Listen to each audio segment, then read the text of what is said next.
Welcome to New Sports. New স্পোর্টসে আপনাদের স্বাগত। লাল হলুদের মশাল এবার জ্বলে উঠেছে। মণিপুরের এই তরুণ লেফট ব্যাকের দিকে কিন্তু নজর এবার ইস্ট বেঙ্গলের। প্লিজ চ্যানেলটাকে সাবস্ক্রাইব করুন, লাইক করুন ও শেয়ার করুন।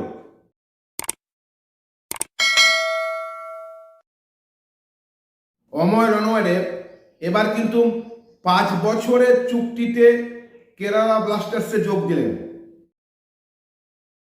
তিনি কিন্তু গত বছর 7টি গোল করেছিলেন এবং 3টি অ্যাসিস্ট করেছেন।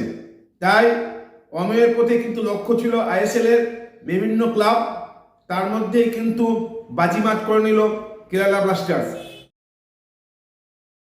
এদিকে মুম্বাই এফসিতে কিন্তু আরও 1 বছর থেকে গেলেন Spanish footballer tree.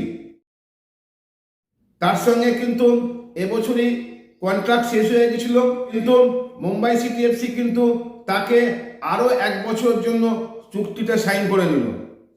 East Bengal কিন্তু প্রথম থেকেই শক্তিশালী দল গড়ার চেষ্টা করছে।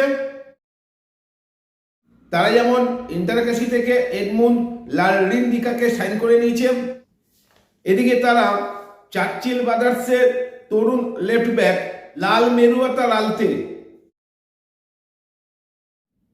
তাকে সাইন করার জন্য চেষ্টা করছে।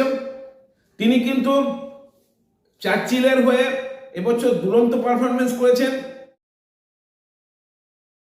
চার্চিলের হয়ে প্রায় 20টি ম্যাচে প্রথম থেকেই ছিলেন এবং তিনি কিন্তু 4টি গোল, একজন ডিফেন্সিভ প্লেয়ার হয়েও তিনি 4টি গোল ও 1টি অ্যাসিস্ট করেছেন।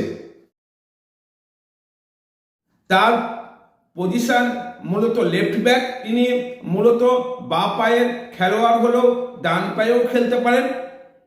তার মার্কেট ভ্যালু কিন্তু এই মুহূর্তে 1.2 কোটি।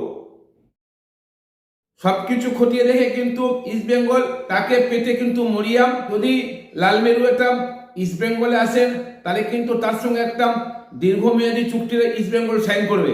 তার দিকে নজর কিন্তু আইএসএল এর আরো বিভিন্ন ক্লাব।